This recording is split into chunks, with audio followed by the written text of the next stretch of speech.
সম্প্রতি সোশ্যাল মিডিয়ায় একজন নাস্তিক একটি পোস্ট করেছেন, সাহাবীরা টাকার বিনিময়ে যৌনতায় লিপ্ত হতেন, মুতা করতেন, আর নবী সাল্লাল্লাহু আলাইহি ওয়াসাল্লাম তা বৈধ করেছিলেন। এই কথাটা অর্ধসত্য আর বিভ্রান্তিকর। সত্যটা কি চলুন দলিল দিয়ে বুঝে নেই। আসলে মুতা কি ছিল? মুতা অর্থ অস্থায়ী বিবাহ, সময় ও দেনমোহর নির্ধারণ করে মেয়েকে বিয়ে করা।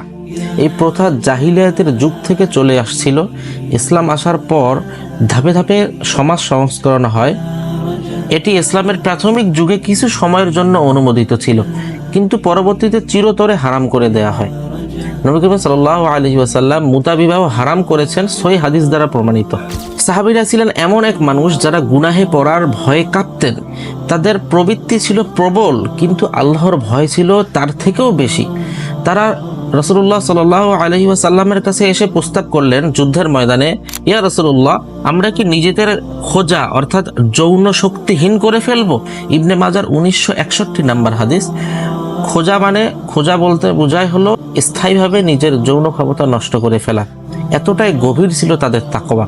এই প্রেক্ষাপটে নবীজি সাল্লাল্লাহু আলাইহি ওয়াসাল্লাম তাদের এমন কঠোর পদক্ষেপ থেকে বিরত রাখলেন এবং সাময়িকভাবে মুতা বিবাহ করার অনুমতি দিলেন, যাতে তারা হারামে না পড়ে আর শরীয়তের সীমার ভিতরে থেকেই প্রবৃত্তি চাহিদা পূরণ করতে পারে।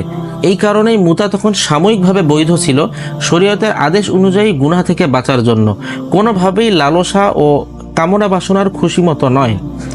সহিহ মুসলিমের 1406 নম্বর হাদিস দেখতে পারেন, নবী করিম সাল্লাল্লাহু আলাইহি ওয়াসাল্লাম বলেন, হে মানুষ, আমি তোমাদেরকে মুতা করার অনুমতি দিয়েছিলাম, কিন্তু এখন আল্লাহ কিয়ামত পর্যন্ত মুতা হারাম করে দিয়েছেন।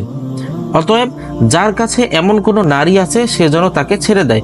সহিহ মুসলিমের 4216 নম্বর হাদিস, হযরত আলী রাদিয়াল্লাহু তাআলা আনহু বলেন, রাসূলুল্লাহ সাল্লাল্লাহু আলাইহি ওয়াসাল্লাম খায়বার যুদ্ধের দিনে মুতা বিবাহ ও গৃহপালিত গাধার মাংস খাওয়া নিষিদ্ধ করেছেন। কিন্তু কেন এমন পরিস্থিতি তৈরি হয়েছিল? কারণ তারা ছিল দীর্ঘদিন যুদ্ধক্ষেত্রে, সফর, কষ্ট, নিরাপত্তাহীন। এমন অবস্থায় তারা স্ত্রীদের কাছে ফিরতে পারতেন না, না চেয়েও বাধ্য হয়েছিলেন পরিবার থেকে অনেক দূরে। খাইবার যুদ্ধ 7 হিজরি এবং ফাতহে মক্কা যুদ্ধে 8 হিজরির সময় সাহাবীরা দীর্ঘ সময় যুদ্ধের জন্য মদিনা থেকে বাহিরে ছিলেন।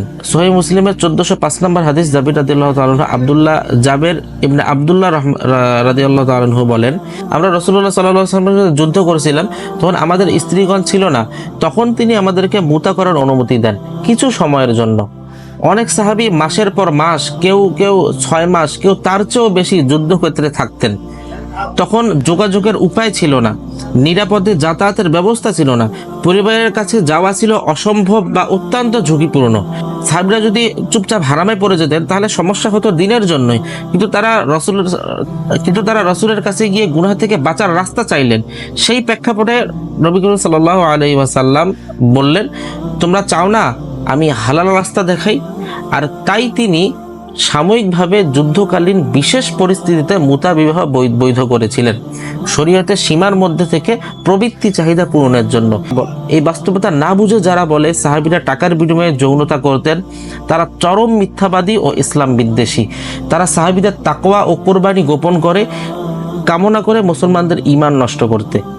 যদি কেউ দাবি করে যে সাহাবীগণ রাদিয়াল্লাহু তাআলা আনহু নিয়মিত মুতা করতেন এবং টাকার বিনিময়ে যৌনতা গ্রহণ করতেন, তবে এটি চরম মিথ্যাচার এবং সাহাবীদের বিরুদ্ধে অপবাদ। হযরত ওমর রাদিয়াল্লাহু তাআলা আনহু মিম্বরে দাঁড়িয়ে ঘোষণা করলেন, মুসনাদ ইবনে হিব্বানে আছে, নবীজির যুগে 2টি মুতা চালু ছিল, আমি সেগুলোকে নিষিদ্ধ করছি এবং যার উপর প্রমাণ পাবো তাকে শাস্তি দেব। এই বক্তব্যের মাধ্যমে বোঝা যায় যে সাহাবীগণ মুতা বিবাহকে হারাম জানতেন এবং কেউ করলে শাস্তি দিতেন। মুসলিমদের ইজমায় আসি, 4 মাযহাব, সকল প্রধান ফিকহ স্কলার এবং বিভিন্ন মুফাসসিরগণ একমত যে মুতা বিবাহ ইসলাম ধর্মে সম্পূর্ণরূপে হারাম। এটা শুধুমাত্র একটা গোমরা ফেকা আছে শিয়া, তাদের কিছু লোক অনুমোদন করে। মুতা বিবাহ প্রাথমিকভাবে কিছু সময়ের জন্য অনুমোদিত ছিল যুদ্ধ পরিস্থিতিতে। পরবর্তীতে রাসূল সাল্লাল্লাহু আলাইহি ওয়াসাল্লাম কিয়ামত পর্যন্ত হারাম ঘোষণা করেন, সহিহ হাদিস দ্বারা প্রমাণিত। সাহাবীদের মধ্যে কেউ স্থায়ীভাবে মুতা করতেন এমন দাবির কোনো দলিল নেই, বরং উল্টো তারা হারাম ঘোষণা করেন। ইসলামী শরিয়াতে যৌনতা একমাত্র বৈধ বিবাহের মাধ্যমে, চুক্তিভিত্তিক টাকার বিনিময়ে নয়। অতএব এই নাস্তিকের দাবিটি কেবল ভ্রান্ত, উদ্দেশ্যমূলক ও সাহাবীদের মানহানিকর। ইসলামের সত্য ইতিহাস ও দলিল সমূহ দ্বারা এটি মিথ্যা প্রমাণিত। দেখেন ভাই, আপনার কাছে বিষয়গুলো হাস্যকর মনে হওয়া এটা অস্বাভাবিক কিছু নয়, কারণ আপনি ঘটনার সম্পূর্ণ প্রেক্ষাপট জানেন না। শুধু কিছু টুকরো টুকরো তথ্য নিয়ে আপনার মজা লাগতেছে, কিন্তু ইতিহাস, পরিবেশ এবং মানুষের ভেতরের যুদ্ধটা যদি আপনি অনুভব করতেন, তাহলে হয়তো আপনি হেসে নয় বরং চিন্তায় পড়ে যেতেন। সেই সাহাবী ছিলেন এমন তরুণ যোদ্ধা যারা মাসের পর মাস স্ত্রী সন্তান থেকে দূরে যুদ্ধে রক্ত আর ধুলোর ভিতরে কাটাতেন। তারা গুনাহে না পড়ায় নিজেদের যৌন ক্ষমতাই নষ্ট করতে চাচ্ছিলেন। এটা কি কামনা ছিল, না আল্লাহর ভয়ের গভীর বহিঃপ্রকাশ? তখন নবী করিম সাল্লাল্লাহু আলাইহি ওয়াসাল্লাম হালাল পথ দেখালেন, একটি সাময়িক বিবাহ যা আজকের যুগে শরঈ দিক থেকে বাতিল হয়ে গেছে, কিন্তু তখনকার কষ্টের জন্য ছিল অস্থায়ী রাহাত। ইতিহাস জানলে আপনি দেখবেন তারা করেছিল দুনিয়ার আনন্দের জন্য না, বরং জাহান্নামের আগুন থেকে বাঁচতে। ভাই, আপনি হয়তো ইসলাম নিয়ে কষ্ট বা বিভ্রান্তির শিকার হয়েছেন, কিন্তু আমি আপনাকে কষ্ট দিতে আসিনি। আমি চাই আপনি সত্য জানুন। সাহাবারা আপনার বা আমার চেয়ে হাজার গুণ পবিত্র ছিলেন। তাদের জীবন ও ঈমান শুধু জানলে আপনি কাঁদবেন, হাসবেন না। আপনি যদি প্রস্তুত থাকেন, আমি কোরআন ও হাদিসের দলিল সহ আপনাকে প্রতিটি প্রশ্নের উত্তর দিতে রাজি আছি।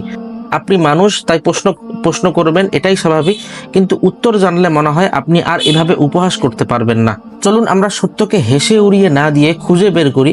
আমার লক্ষ্য আপনাকে হারানো নয়, আপনার হৃদয়কে ফিরিয়ে আনা। আপনার ইচ্ছা থাকলে আমি আপনাকে কোরআন হাদিস দিয়ে ধাপে ধাপে ইসলামের ভিত্তি বুঝাতে পারি। আপনি সৎভাবে জানতে চাইলে আমি শেষ পর্যন্ত আপনার পাশে থাকবো।